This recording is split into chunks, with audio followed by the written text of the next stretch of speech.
Welcome back to the channel and welcome back to another quick pick prediction video. In this video, I'll be predicting the middleweight bout between Wellington Turman versus Bruno Silva. And this fight is very weird in a lot of ways because Bruno Silva has not fought since 2018 or something like that, a good number of years. And it's not because, he was injured and trying to reinvent himself or went back to college or something like that. It was because he failed a drug, largely most of those years was because he failed a drug test. So, is a lot of his career success attributed to PEDs, or was he just caught? Was it a bad supplement, tainted supplement, or is a lot of his success contributed to the drugs? And it's not like he's a fighter that, drugs or no drugs, his technique is so clean, his so this, so that. I feel like he's a fighter that can definitely be largely contributed to drugs. If it was the case that drugs are that big of a factor in his skill set and his success. Because this guy is like a Thiago Santos, very explosive, not nearly as explosive as Thiago Santos, but again, a guy that's going to crash forward, be in your face, taking risks, big explosive shots, heavy offense. Like I said, willing to risk it. Like he'll see you ducking down for a takedown, will run, sprint across cage, hit you with a flying knee, folds you, capsize you right where you stand. And not afraid to, be off balance, be a little bit sloppy, like I said, taking risks. I'm not saying he's a poor striker or anything, but a cleaner, crisp striker can definitely take advantage of him and probably get a knockout off of his aggression, or at least take advantage of his aggression. But that don't really matter in this fight. Wellington Turman is not a high-level striker at all. He's still kind of like a budding deer in the striking department. Definitely got like some good things about him, some good dexterity to the extent. A little bit slower, a little bit sluggish in the striking, but got a good, decent arsenal for his level or where he's at. But Bruno Silva, striking match, wins that all day.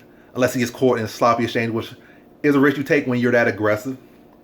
But again, it's a lot of weird factors. I haven't really seen Bruno Silva in a while against a solid grappler that's going to take him down and try to have, the submission ability to really threaten him there. Seen him against some mid-level grapplers or mid-level wrestlers. He fought in that like a Russian circuit, so definitely fought a good number of them.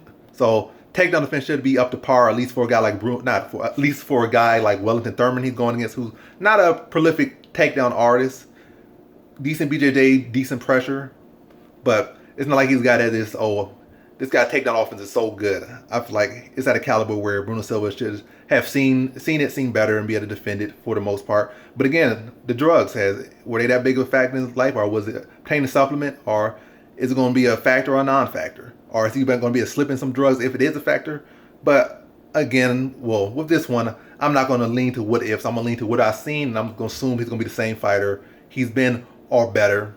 And going against Wellington Turman, I just not have seen him being a guy that you could say, it's consistent. Like, don't go to the ground with this guy.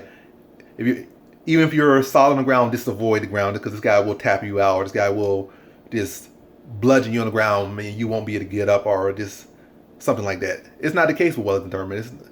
Yes, it's a concern. You don't want to be on the ground with him, with anybody really. You don't want to be on top, on the bottom losing position, unless they just have no submission defense, and you could just get a triangle on them or something, or get a Kimura, get any little submission off your back off them. But that's besides the point. That's just me talking. But again, you can't really trust Turman right now, especially coming off a knockout loss and not being a guy who's consistently been a dominant force in the grappling submission game in the sport. Yes, he might have a decent background in it, but as far as what he's shown in UFC, credible, but really nothing to be too concerned about, unless you like a Khalil Roundtree or Michael Rodriguez, guys that just almost seemingly have no ground game. So I think Bruno Silva does have a solid ground game. Definitely not a guy that's you are rated as a jiu-jitsu all that high or his wrestling all that high, but defensively I think he'll be solid enough to address the grappling of Wellington Turman, keeping on the feet, and it's to be the faster, sharper, higher level striker and more aggressive, and be to take advantage of Turman. And Turman, a lot of times he does get into these firefights anyway, so I feel like he's going to end up playing right into Bruno Silva's style anyway. If he can't get to the ground, he's trading with Bruno Silva, and that's just going to be a recipe for disaster. Get frustrated or just get caught up in the bang and get banged out, knocked out in the first round by Bruno Silva. So in this one, I got Bruno Silva via first round TKO.